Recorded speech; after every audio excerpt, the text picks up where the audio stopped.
Hi, welcome back to Calculus. Today we're going to be looking at section 5.2, sigma notation and limits of finite sums. So back in section 5.1, if you watched that video, we looked at finding areas under curves by drawing rectangles and adding up all their areas.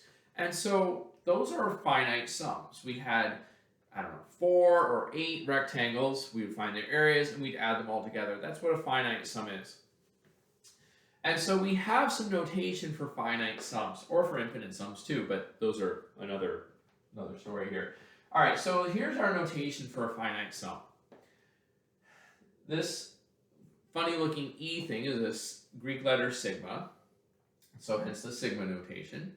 And so I have the sum, that's how we read that sigma. The sum from k equals 1 to n of a sub k is equal to all these a's added together, a sub 1, a sub 2, all the way out to a sub n.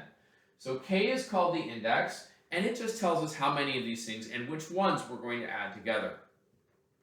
So, for instance, here I started with 1 and went to n. We'll see an example here in a second where I go from 1 to 5. Okay, we can start at any number. Okay, we can start at 7 if we really wanted. 1 is pretty common, as is 0. And we can certainly add up as many things as we would like to add. And then the a sub k is a formula that gives us the kth term.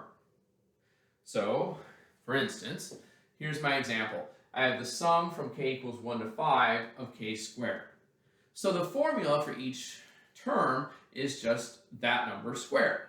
So I have 1 squared and then 2 squared and all the way up to 5 squared because I'm going from 1 to 5. I square them, I add them together, I get 55. And that's really all a finite sum is just taking a bunch of these things and adding them together.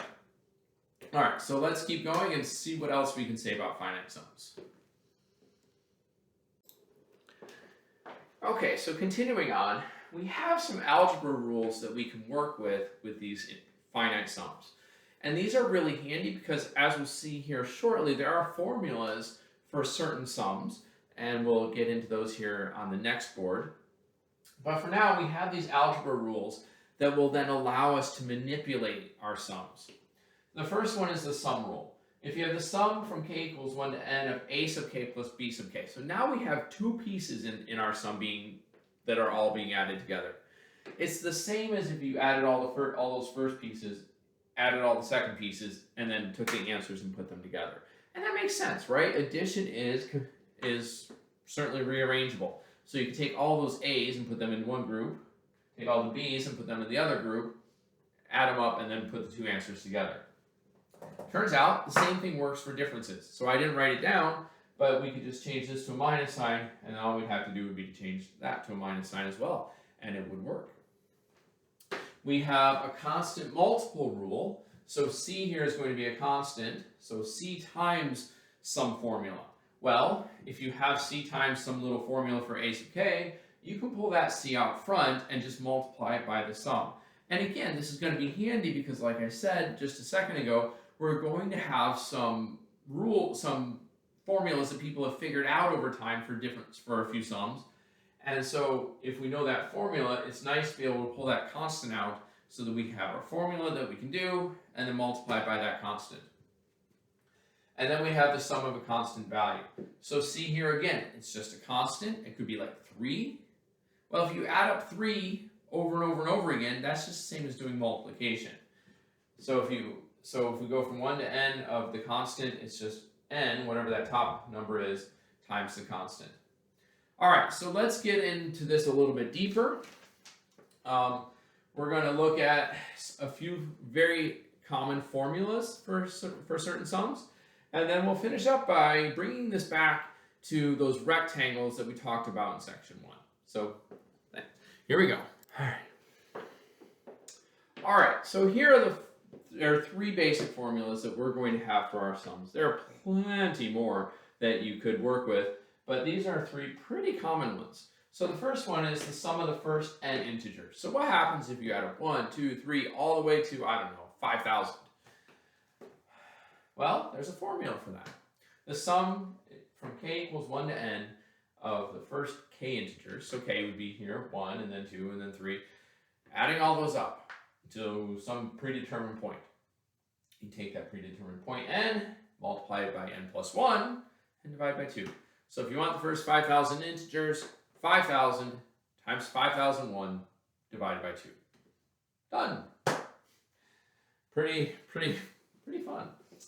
For the first n squares, k equals 1 to n of k squared, it's n times n plus 1 times n plus 2, all divided by 6. That one's kind of fun.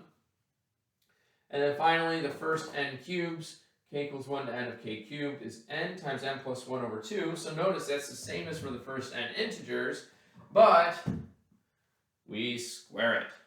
So that's, yeah, it's nice. These are handy little formulas that we can use and make them work for us. So we have one more thing to talk about. We're going to bring back those rectangles that were in the last section, and let's get that on the board. All right, so here we have, I drew a curve for some random function f of x. I labeled my interval from a to b, but I labeled it with an x sub 0 here at the beginning and an x sub n at the end, because what we're going to end up with is we're going to end up with what's called a Riemann sum, and it's going to have the sigma notation in it with all the numbers that we would expect to see. But I drew the rectangles, and so the Riemann sum, which we are going to denote as S sub n, is equal to the sum of, this is for left endpoints, so the way I drew these rectangles. This is equal to the sum from k equals 0 to n minus 1, because our last rectangle doesn't start at x sub n, it starts at at n minus 1, of the function value of a plus k times b minus a over n times b minus a over n. That's a mess. So what exactly do we have here? Well, the function value is just the function values at each of these left endpoints. So you're starting at a, so at k sub 0, this part would drop out, you would just have f of a.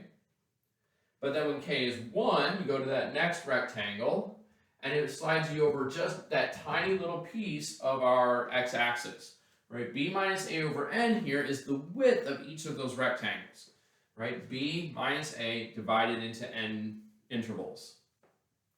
So we have our function value for each of those left endpoints times, again, the width of the rectangles, b minus a over n. And when you add all those up, you get the area. And so what's really interesting, and what we're going to see here in the next section, is we're going to start to take some limits of these. Because what we want is to make our n get bigger and bigger and bigger, so that we have essentially, eventually, an infinite number of rectangles. And when we do that, we will get the actual area under the curve instead of an approximation like we do with these rectangles. So thanks for coming. Enjoy your finite sums. Trust me, they're a lot nicer than infinite sums. So have a great day.